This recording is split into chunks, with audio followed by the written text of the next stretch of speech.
What's good? What's good, my peoples? What's good? Talk to me. How's everybody feeling? It appears that I am frozen.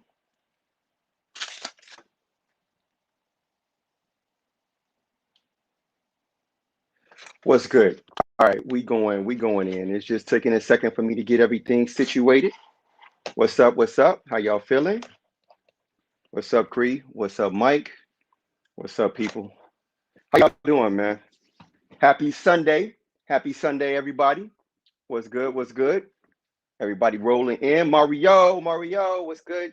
Mario from Simply Spiritus Gaming does gaming streams through Facebook.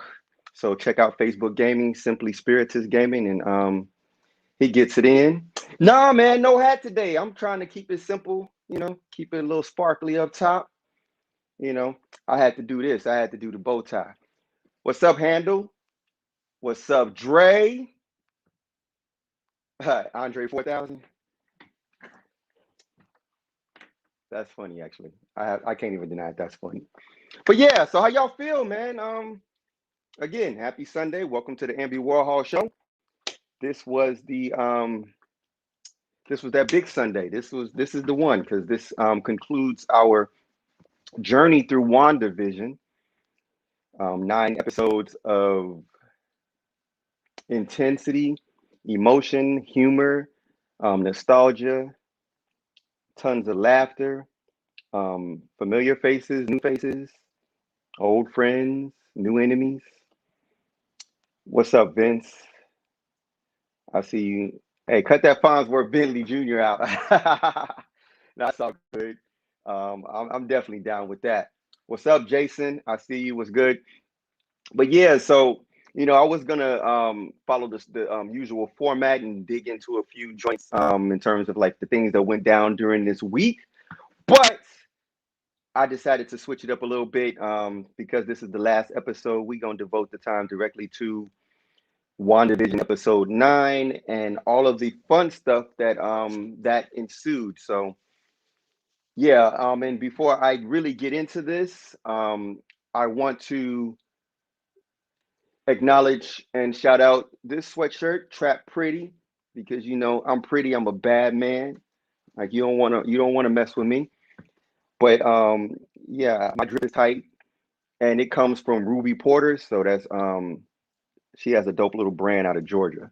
She has a bunch of cool stuff. So I'm just rocking this in support, and because it's fly and I love it. It fits me with the brightness and with the colors, and you know then you can suit it up and zoot it up and like make it real flavorful. So check some of the Ruby Porter attire out. They've got. I wore a T-shirt. The T-shirt that I wore on one of my episodes that had the the what you call a Ouija board on it. That was also a Ruby Porter T-shirt. So that joint was also Ruby Porter. But yeah, this is my joint for the day. All right, let me post the link. Give me 1 second. At per request. Blah blah blah. So here you go. For those who are interested, that is the link for sweatshirts and other attire, and I'll lock that in. So yeah, hey Jiva, Ebony, what's up, my dude? Peace, young God. So yeah, WandaVision. Let's get right into it. We don't need to even mess around because this was the season finale, and damn it, did it deliver? At least in what I think that everybody was waiting for in each episode. This gave us, I mean, from the moment it started, it jumps right into the action. And if I'm not mistaken, the action don't slow down except for like these brief moments where we catch our breath, but then it just keeps on building up and ramping up and going and going and going until it's over. And it's heavy, it's intense, it's relentless. Yeah, it's an on point finale. I was really happy with it for the most part. I do have some interesting comments and thoughts about the episode. I will not discuss those today. We'll just run through the episode and talk about what actually happened. And then because we have this reprieve between this and when the Falcon and the Winter Soldier starts, and I'm going to cover that as well. So I'm not stopping. But next week I'll have an opportunity to really go through everything that's going on and give my opinions about the high points of the series, the low points of the series, um, certain things that I think could have been done a lot better, certain things that could have been done a lot differently. There are a couple of things that were very basic in terms of writing, and I don't know if that was intended because it was to simplify for a lesser qualified audience, or if that's just the nature of how Marvel does it because they like that balance. But there's a couple of things that I would do differently, and so I'm going to dig into it from a writer's perspective and kind of give some notes and some different takes on how I would do certain scenes, certain expositions, and certain transitions with, especially when it comes to the magic, because this is a show about magic. Nope, I'm not going to go into it. You'll catch me next week on that. So let's get right into the episode. We jump right in. I mean, point blank, it continues exactly where the last episode left off. Agatha has the kids by the neck, and Wanda's about that business. And so they get into it. They fight. And, Wanda hurls her magic balls. Can I say that? Magic balls? So Wanda throws her magic balls, fire magic balls, yeah. And what we find is that during this fight, their magic doesn't really do much to each other. I mean, I guess it's like a push. It knocks them on their ass pretty hard because they both go tumbling back quite a bit. So they roll but apparently witches are pretty pretty dense and tough individuals for whatever reason. Hopefully, we'll get to get deeper into the explanation of what a witch actually is. You know what I'm saying? But right now, they boxing proverbially with the magic. So they ducking and weaving, they jabbing. And so Wanda has this moment where Agatha reveals that she is in fact the magic eater. And as the magic eater, Wanda shoots her magic at her. She consumes it, absorbs it, and that takes the life force away from Wanda, the magic power from Wanda. And we saw that early on in the previous episodes where Agatha was with her coven, and when they tried to do whatever they were doing to her, um, and she absorbed their magic and consumed their force, and then they shriveled up into old raisins and then were laid out. So yeah, there's this awesome um, moment where Wanda revisits her trope that she did on Iron Man in Civil War, where she takes the car and she slams her through the brick, to the house. And at this moment, you get a nice little Wicked Witch of the West reference, which we've been kind of playing with the fact that she is the Wicked Witch of Westview. And well, technically that's Wanda if you really want to get specific. But in the context of this, it was her shoes that were under or in the house, under the car, her boots rather, referencing the Wicked Witches of the West when the house, et cetera, et cetera, et cetera. And it's just playing on the whole witch thing and all that whole drama. So at this point, Wanda's, checking it out. And then Vision shows up, or should I say White Vision. So this is like grafted Vision. Or at least that's how we can perceive it. It's a grafted version of Vision. This is not his total self. This is aspects of himself personified by director Hayward and Sword. I mean, yeah, Sword. So he shows up, and then he seems like he's cool at first. She's all like, "Oh, I like White Vision. It's kind of sexy. Like, yeah, go with it." And he grabs her, and then he starts to squeeze her head, and he's like, "Ah, I gotta kill Wanda." Like, very problematic for her. So then the real Vision shows up, like, "Yo, that's mine. Hands off." And of course, shit blows up. So when shit blows up in a Marvel movie, it's about to get real, and shit blew up. I mean, I don't know why it blew up like that. I guess he hit the propane tank, so we'll just pretend like that meant something or it mattered because it was just an explosion and it was very Michael Bay, but whatever. So Wanda and Vision are having this moment, and he tries to scold her. Nobody cares. We want to see them fight, so they decide to fight, and he goes off and dog fights White Vision in the air. Monica, Wanda goes off and chases after Agatha, and then we find that Monica is trapped in her house. Hey, what's up, Britt? I see you. You see, I'm rocking your sweatshirt. I got everybody checking out your gear. So be real. Um, it's on. So yeah, you did name him Cataract. So fair. You okay? So I'll call him Cataract. So Vision bombs atomically cataracts.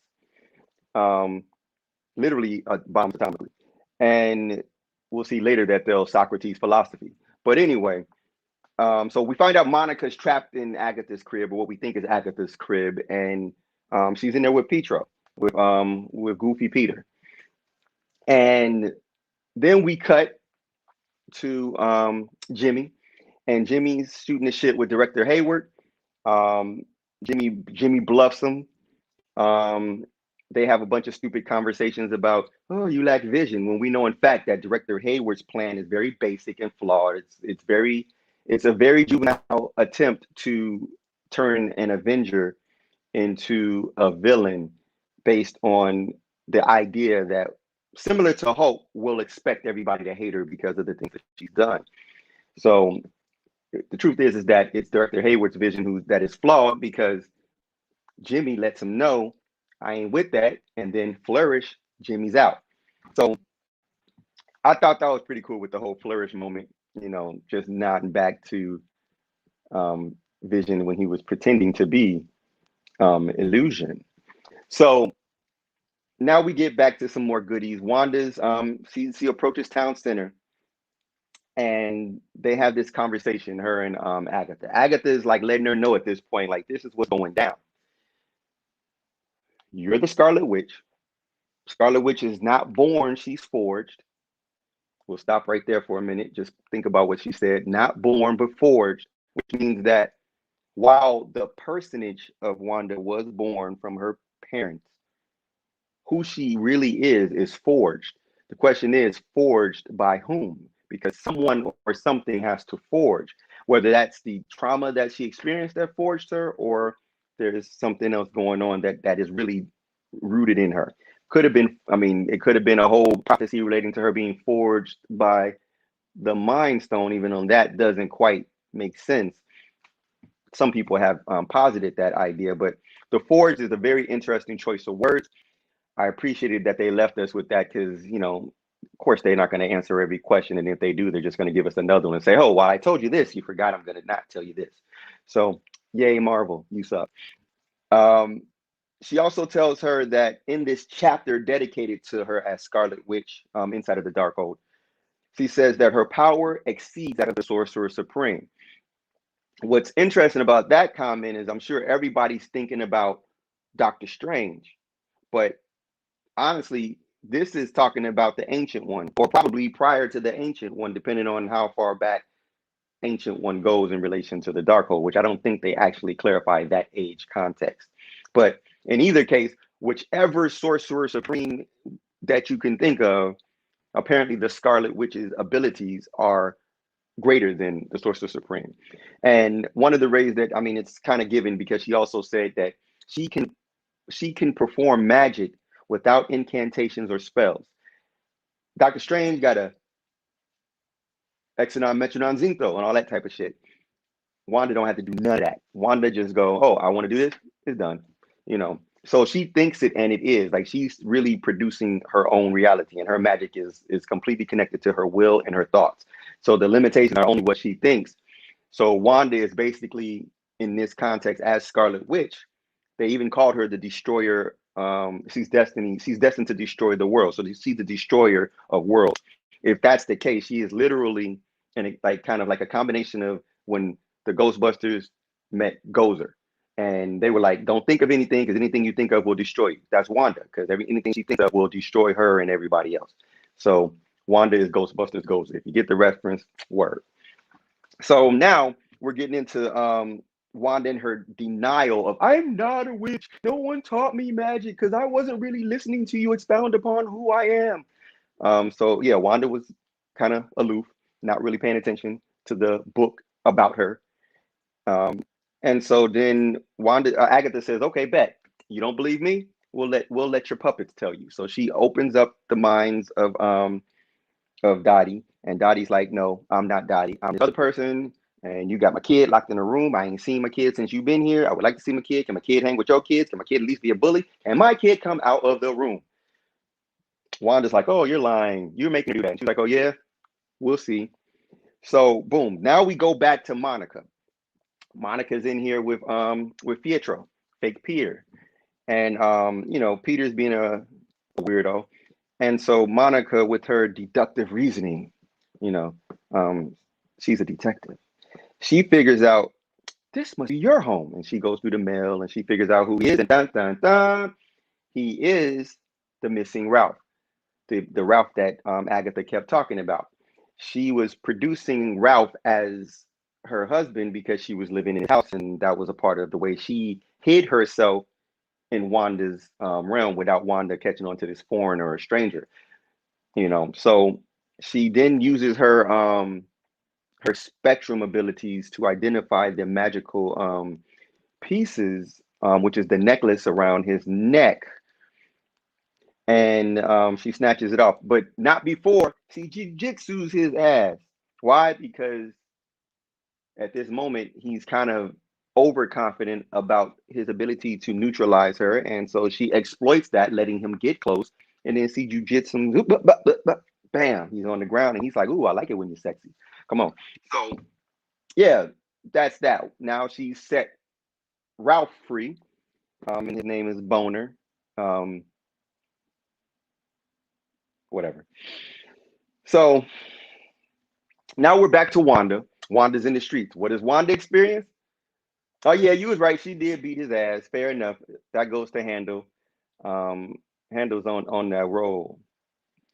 Um, so Monica's back, and now Wanda's being exposed to the fact that everybody's mind control has been severed. So now Wanda is experiencing everybody in real time, um, letting her know it's all you. We're suffering. You're torturing us. We're going through the shits. You're the cause of we're like experiencing your nightmares when we sleep, yada yada yada, just on and on and on and on and on, just like ungrateful for this beautiful world that Wanda provided for them, where they don't have to really work or do anything, just do whatever Wanda says. Who doesn't like slavery, right?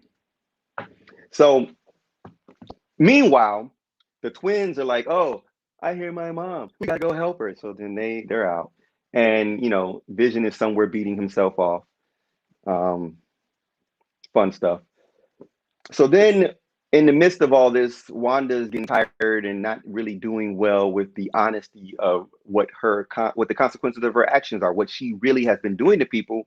And so, in true fashion of someone who's not a very nice person, she lashes out and she starts to choke them all, like the whole crew. She's like, "All of you, stop it, leave me alone." So now she has this moment of realization, like, "Oh shit, I'm that dude. I'm the bad guy. Say hi to the bad guy. Yes, it's me. I admit it. I am a bad person." So Wanda then decides in that moment, at the behest of Agatha, who's still antagonizing her because Agatha has a plan. Agatha's trying to demonstrate that you can't handle these powers and you really don't know what you're doing, which is going to lead to her saying, "Hey, give me your powers and just let's call it even." So she tells her, "Oh, heroes don't torture people. So what you're doing is not heroic." So then Wanda decides to let them all go. Opens the hex. Naturally, what ensues after the barriers open and people are able to come in, here comes the military. But Vision and the twins start to dwindle. They start to cease to be in the context of that reality, since they are literally connected to that reality, right? And then she realizes this, and so she decides, "Oh, I can't sacrifice my family because I'm too much of a selfish asshole. So I'm going to close this whole world back up, despite that I said I was going to free these people. No, fuck them. My family comes first. My family that I made." Um, so then she locks everybody back in, and then you get this moment. Agatha eats more of her magic, and then the military shows up, and then Cataract shows up, and now you get this surreal moment of what I call the Incredibles moment. It was literally the scene from The Incredibles. You go from, you got the shield, and then you go where they all strike their heroic poses. Kids jump into motion it's what they do. Um, and so I thought that was just for the fun of seeing it. It was cool, but you know, Incredibles moment. So now everybody's like, okay, I know y'all ain't ready for this, but let's do this. Go do what you do. Vision again goes off to beat himself, and Wanda and Agatha soar off into the sky. And Wanda tells her kids, take care of these soldiers. Fact, yeah, The Incredibles was on the movie marquee during that particular time period. That's a fact. Um, Monica is Frozone, absolutely. That's why when she went through the barrier, where is my super suit? She was looking for it. Yeah, and she did not find it, but she did find it. So yeah, so now this is where it gets interesting. So Wanda and Agatha are just like kind of throwing magic balls at each other. And this is where the Socrates philosophies come in with the vision.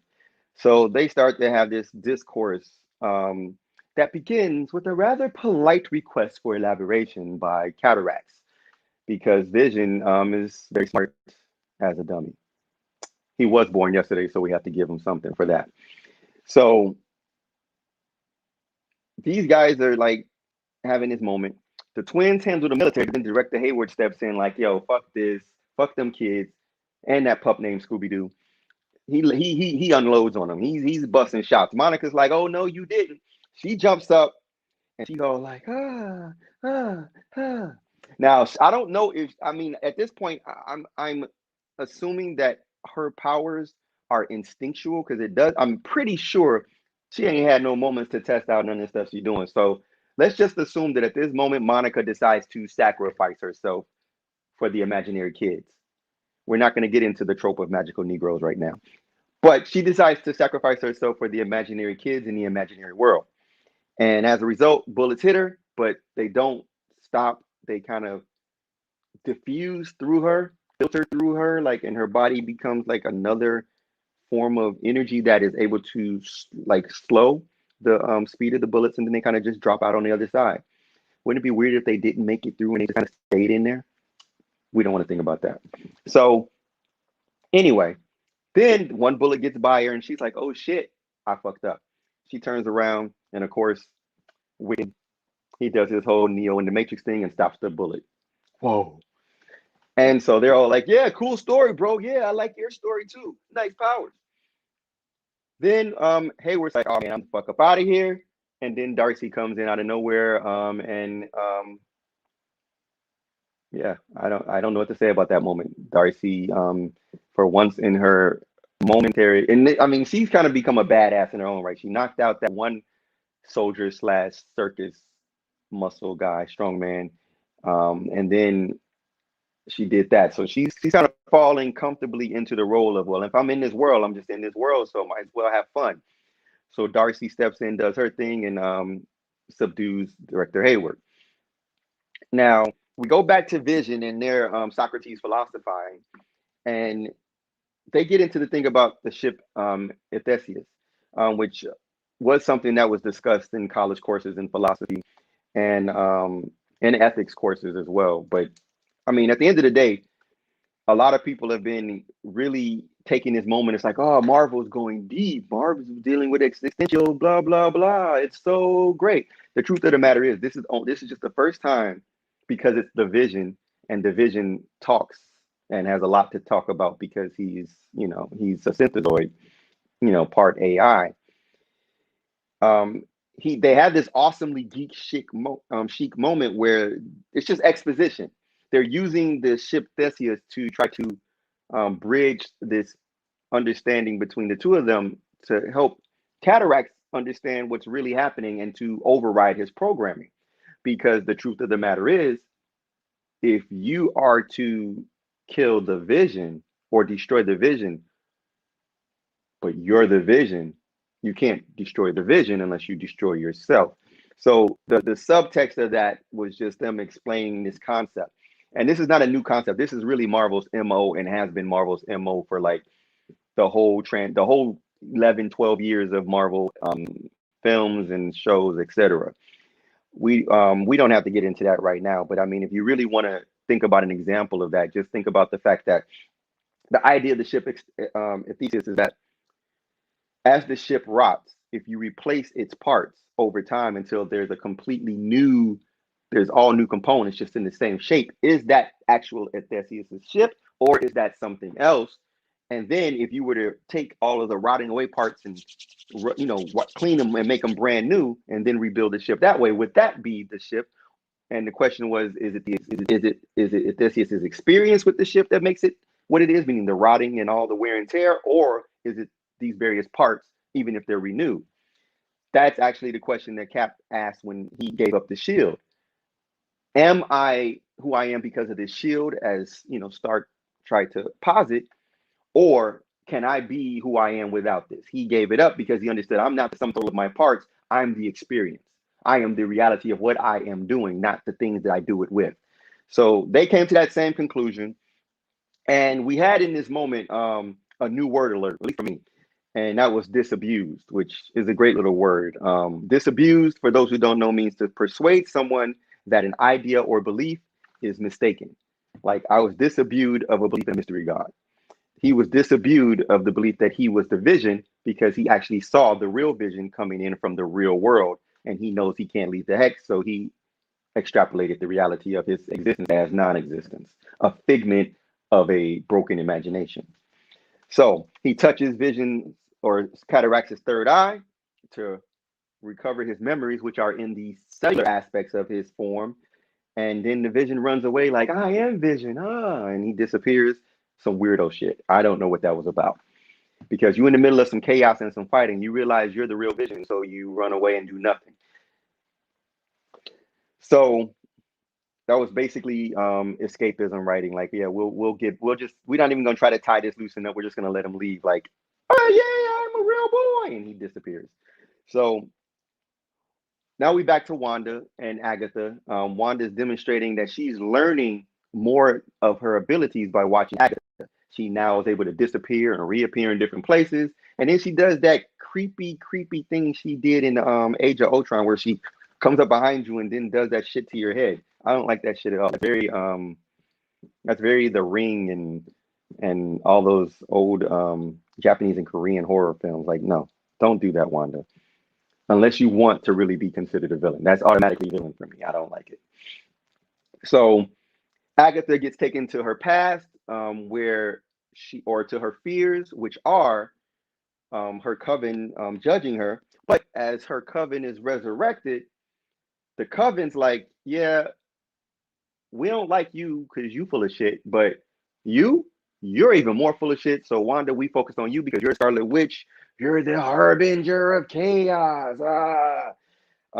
Yeah, witches doing witch shit. Witches gonna be witches, right? So again, I don't know what they were trying to do or what their intentions were, but again, Wanda has that moment where she goes off, she fixes her crown, Shazam, and they're all thrown back like, I'm a badass and you can't do nothing about it. So Wanda's in her bag now, and immediately rushes Agatha. Now they're back in the real world. At this point, Wanda has apparently figured out what's going on, and like, okay, I can't beat you, because you eat my magic. I'm not gonna just punch you because I ain't that type of girl. She got class. She drinks with her pinkies up. She does spells like this. So Agatha kind of throughout this course has been trying to get Wanda to give up her magic. Because some of us use our evil for good. So Wanda says, okay, you know what? You want this power? You can have it. And Wanda starts sort of giving her power. Now, I'm sure, like everybody else, as you're watching this, you're like, okay, Wanda, you need to work on your aim, because every other toss, she might throw 1-2 at Agatha. She throws a big one off somewhere, and it's like, and there was a moment where even Agatha was like, "You way off. You okay? I need the magic, not me." So Wanda's doing her thing, boom, boom, boom. and you see the power and the life force draining out of her. She's starting to look like her older twin siblings. Like, yeah, no shade, but real shit. Um, she was looking all wrinkly and she was looking old. So at this point, she finally gives, Agatha gets to the point where she's able to pull all this power into her. And we realize that as Wanda's sitting there, and then, Agatha goes to jam her with her powers. And as she jams her as she tries to shoot her, nothing happens. And we're like, okay, what's wrong, Agatha? So she tries it again. Ooh, ooh, flourish. Nothing happens. So then Wanda reveals, ooh, I'm back to normal because your powers don't work in here no more, witch. I'm the only witch in here, B. And you realize that there's runes, that she was strategically placing runes around the hex. And what's good, cause so yeah, so you get these runes popping up, and then Wanda kind of, I told you. And then it becomes one of those things where you learn that Wanda is a badass, even beyond the basics. If you think, if you want to think about how Marvel moves, Marvel dedicates each thing that they do with a character as a part of their character development. So let's go back to the beginning of Civil War, and you got this scene where the Avengers are outside and they're talking, and basically Black Widow is trying to teach or coach Wanda. And she's like, yeah, this and this, you got to pay attention to this and this. And she's like, I can move things with my mind. And Black Widow's like, yeah, so what? You got to be able to pay attention to things around you to be able to know what to move with your mind. So get your head out your ass. You're an Avenger now. So that was a moment where you see that training paid off, because in this moment, that's exactly what happened, was Wanda paying attention to things that were happening, listening to what's going on, learning from these things that are going on, and then using that in her favor. So yeah, man, it's really trippy to watch Wanda evolve. So now she takes all her power back. She's taking it. She's like, give me my shit. It belongs to me. It's mine. I'm crown. She's got the crown back. She's sitting there, and all of a sudden, drip, Scarlet Witch in full bloom. And this whole time, in the glory of it all, Agatha's like, you don't want to do this. Don't do it. Don't do it. Which is an interesting element, because why does she not want to do it? Was it because of she wanted to keep the power, or did she really think the power was dangerous and she wanted to stop the Scarlet Witch as well? Which kind of lends to the idea of, in this context, is Agatha really a villain or an anti-hero? She's really doing something good, but it just happens to serve her purposes at the same time. Something we can really dig into. But Wanda and them return to the ground, and then they have, Agatha's like, so what are you gonna do with me? Okay, you win. You're gonna lock me away? And then Wanda's like, no, you're gonna be the nosy neighbor. You're going to be Agnes, and you're gonna be right here in Westview. And apparently, Agatha feels the way I feel about little small suburban towns, because she immediately freaks out, like, no, you can't do that, not the suburbs. And she says, and then Wanda's like, oh no, it's okay. And she's like, no, you're not sorry for this. You're cruel, which I thought was kind of hilarious. Like, you're calling her cruel, which, yeah, Wanda has proven to be very cruel in multiple instances, without any remorse or any concern. But then we get this interesting moment of foreshadowing where she says, you're going to need me. You don't understand what you've unleashed. And then, Wanda, being as cool and collected as she is, she was like, well, I know where you're going to be if I need you.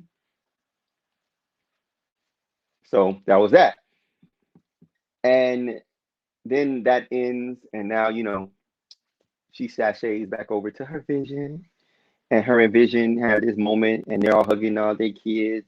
And, Monica's sitting in the cut like, yo, I don't really know if I got hands for that. So I'm just gonna stay over here. Y'all work that out.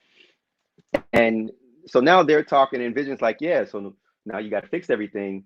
but unfortunately that don't include us, right? You gonna go do what you got to do, right? And Wanda kind of says, yeah, I'm gonna do it. So from this point on, it's just waves of emotions, hot flames. It's just a flood of emotion. And like most of you, it was just rain. Those weren't tears. Nobody, that wasn't tears. Nobody shed tears. It was just rain. They say goodbye. They put the kids to bed. This will be the last time, in theory, that they put the kids to bed because she's now agreed to reduce the hex. We see the hex converging back onto its point of origin, which was her. And so they walk back to the house, kids in bed. Now Vision and her have this heartfelt moment that was, in my opinion, long overdue for the series. Um, I mean, some of the best moments in the Avengers films that feature Wanda and him are their moments when they are expressing their affinity and love for each other. And we got a lot of play on that, but it kind of went south pretty quickly. And this moment was so intense. It was very strong. So then he asked, well, what am I? And then she explains, you're a piece of the mind stone in me. You're my suffering. You're my pain. You're my sorrow. You're my heart. You're my love. So at this point, Vision says this pretty cool thing, and he was like, I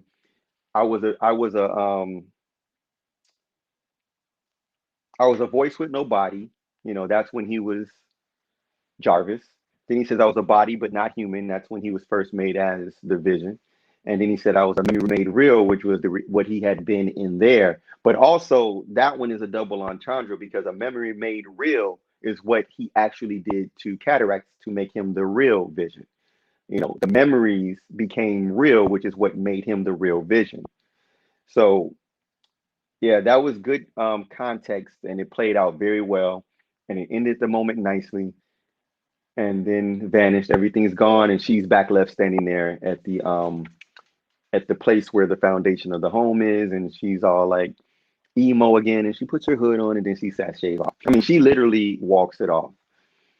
So now we watch Wanda do the walk of shame, unfortunately, and it was very straightforward. I mean, as she's walking back through town, and everybody's kind of like, shame on you, and like really eyeing her, which those are some brave mofos because I'm gonna be honest, if I was there and Wanda was rah rah like walking by,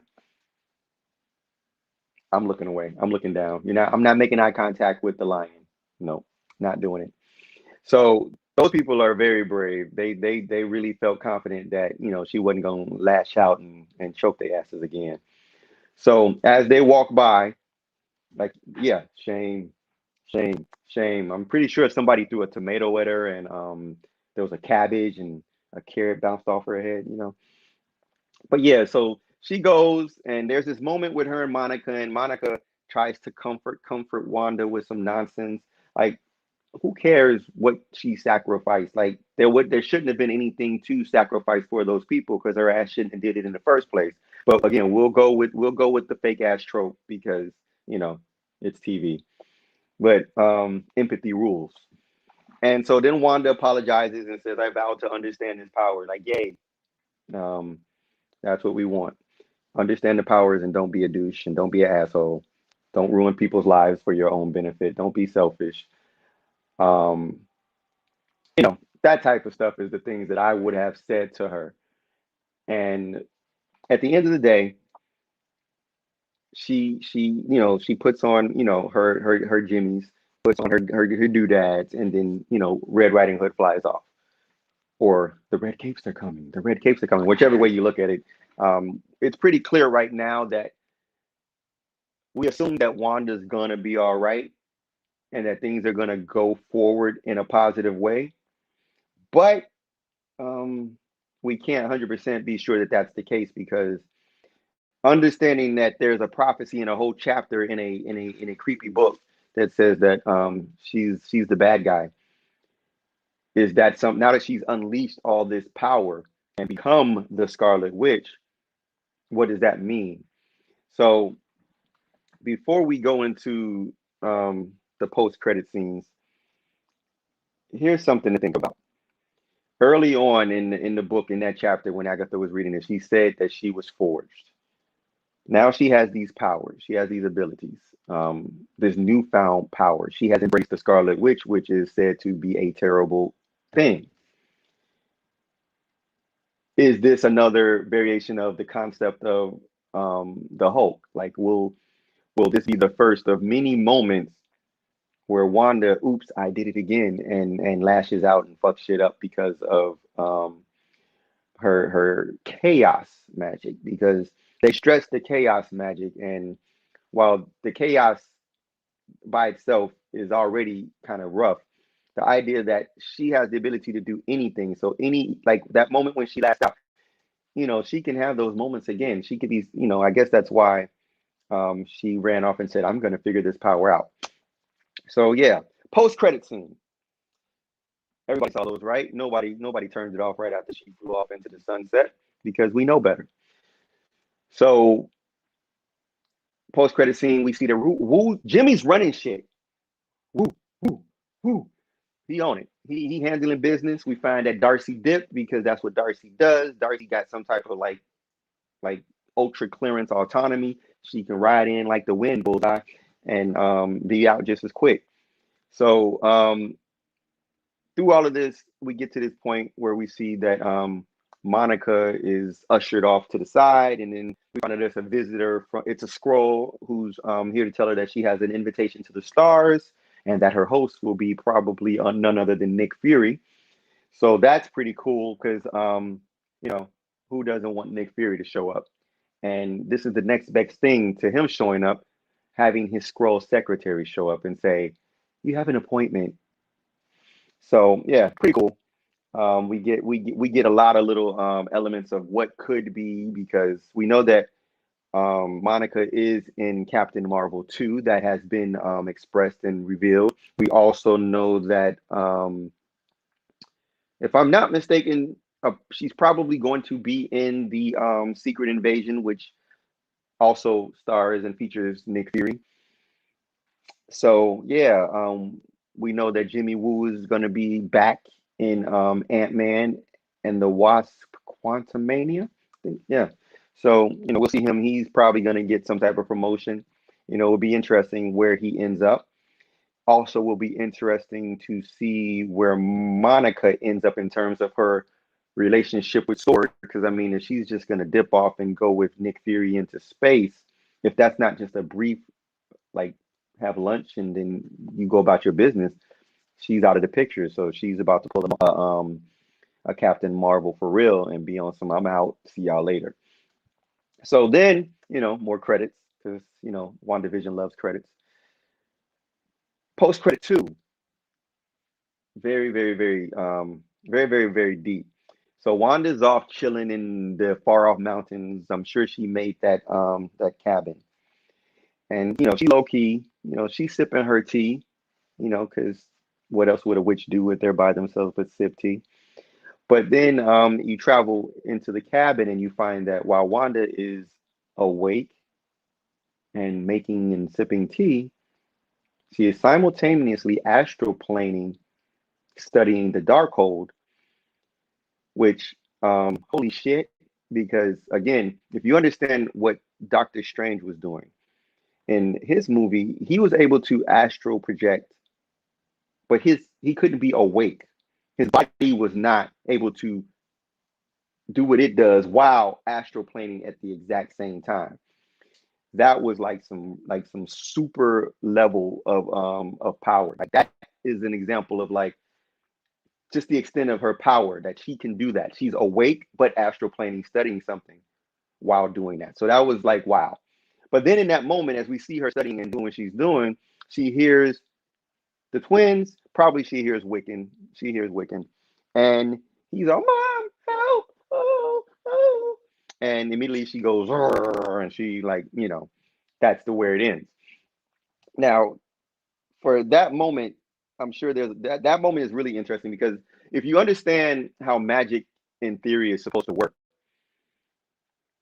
it's one thing to conjure inanimate objects, like things like a tree, a house, a car, or furniture, TVs. But if you're creating a living entity that has its own will, like basically what she created was a golem. She created an artificial form, and then gave it its own temporary imbued consciousness. What typically happens in the context of magic is that consciousness that you've imbued in that form will remain in that form even after you destroy the form. Now there's this entity. So she gave birth to her children magically from her loins. So they exist, they just don't exist corporally. They exist astrally, because they're now a consciousness. They now are a living thing, but they're not a living thing on this plane of existence. So they're somewhere going through it, getting all fucked up. And so this is going to trigger Wanda to go somewhere and do something stupid, probably get in trouble, get caught up, and then we'll find out exactly what it means for her to be forged, and probably why it was forged. So, so yeah, um, the show was awesome. The show was great. The show was phenomenal. I would very much. I'm gonna dig into this hardcore next week, on next Sunday, and I think we're gonna do an open discussion on it, because I think that this form of a conversation works a lot better. So stay tuned for next Sunday when we get into that realm, and also we're gonna get into again some of the details of the ups and downs of WandaVision's presentation, because it was not flawless. It was great, and it was great TV, but it was not flawless, and it's not above scrutiny. And there's a few things that I think could have been done better. Not in the least the magic and the presentation of magic, which was very weak. So we'll talk about that. We'll talk about where things are going to go and how they're going to get there. We'll talk about some of the exposition of the twins and what's happening in that arena, how possibly things can start to lead into these other episodes, because what we didn't find out is how WandaVision connects to Spider-Man. We didn't figure out how WandaVision connects to the multiverse of madness. Like, we don't really have any ideas. The only assumption is what happened at the end with her children. We assume that that's going to trigger something, because I'm assuming she's going to go to some realm and meet somebody that's unfuckwittable and get put in her place. Like, you still ain't learned enough. No, no, no. No one flies in the house of Matumbo. So she gonna get put on her ass, and then they're gonna use her and her creation powers to open doorways or whatever, and et cetera, et cetera. Um, yeah, so I only have a few more minutes, because I'm gonna keep this one down to an hour. So if I hear someone has a theory by the name of Dre, we're gonna keep this short and brief, because I gotta get off at 1. So let's see, where you at? Where you at? Where you at? Where you at, Dre? All right, boom. You can join in, and we could talk the talk and walk the walk, on do all of those good things. So have that, D, Dre. Put it in. Greetings. What's happening, sir? What's up? I'm gonna keep it brief too. I ain't gonna be on it long, because I know where you're coming from. I'm just gonna say that for the most part, dealing with that dark hole. Yeah. Anybody ever watched Agents of Shield? They know just how powerful that book is.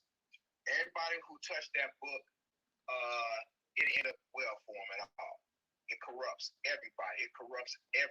Even when Coulson touched it, he got a piece of it. Yeah. Only because he made that deal with Ghost Rider did he ever survive that. That's the only reason why he survived. And that's barely. That's a fact. Okay? That's a fact. So that dark hole book is very, very dangerous. And for her to be going through it, sure, she's learning knowledge, but it's still a corruptible device.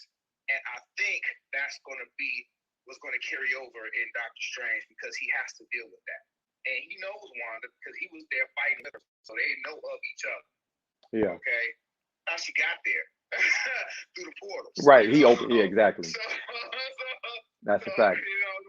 the only way they win, the only way she got there through the portal. So you know what I'm saying. So so they're aware of each other, and I think this pretty much was like a distress call, like a beacon. Like I need to see what's going on. So that's going to trigger him, and he has to do his job because that's his realm.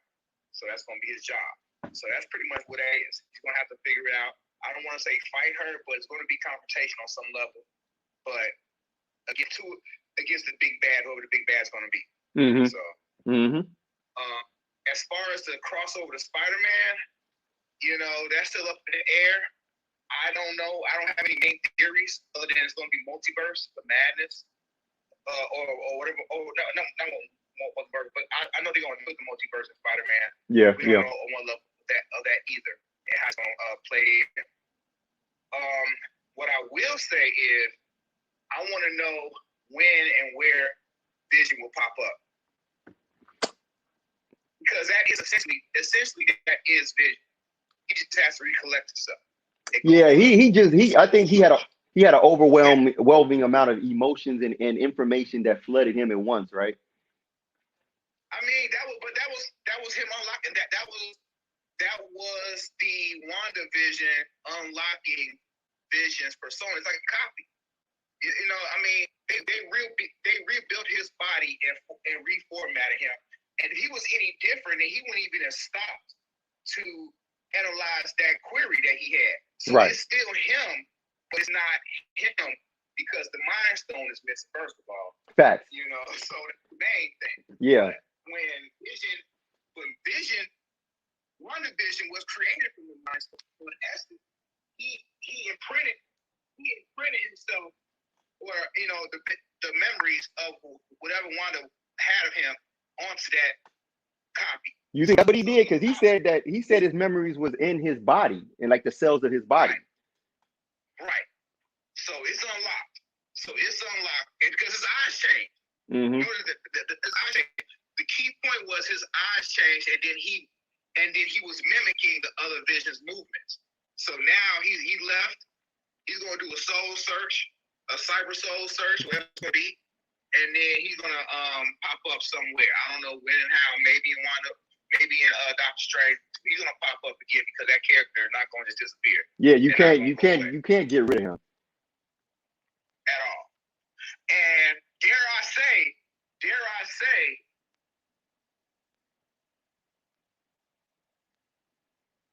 dare you say? How dare you, sir? We've had enough cliffhangers at this point. So can you get back? Where you at? Is he just frozen for me or is he frozen for everyone? Oh, there you go. There you go. Got me? Yep. Okay, what's the last thing you heard? You actually, the beginning of the sentence. Darcy? No, I didn't even get that. Yeah. Okay, so I said, here I said,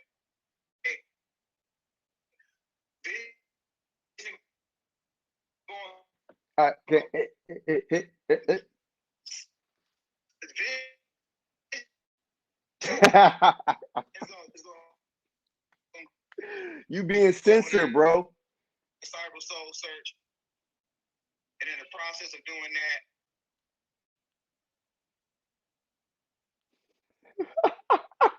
So yeah, Dre, we lost you. All thing we heard was cyber soul search. Okay, I'm trying to leave out. So here we go. Let's try it one more time. Okay. Okay.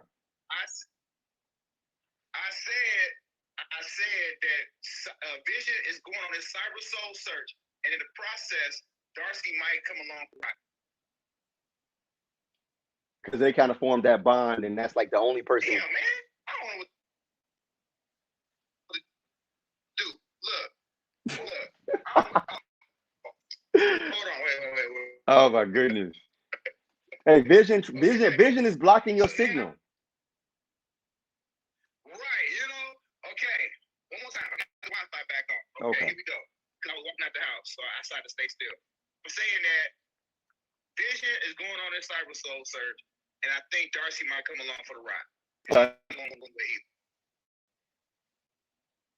Okay. Yeah, I can see that. I mean, that they did bond together, so that could be an interesting part of that. Right, and I think that's gonna be like the memory they're gonna have. Be like, hey, you know about me.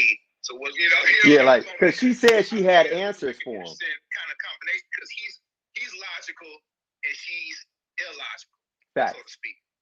So I think that's gonna be a good combination to kind of like help him figure himself out. If I was to make a kind of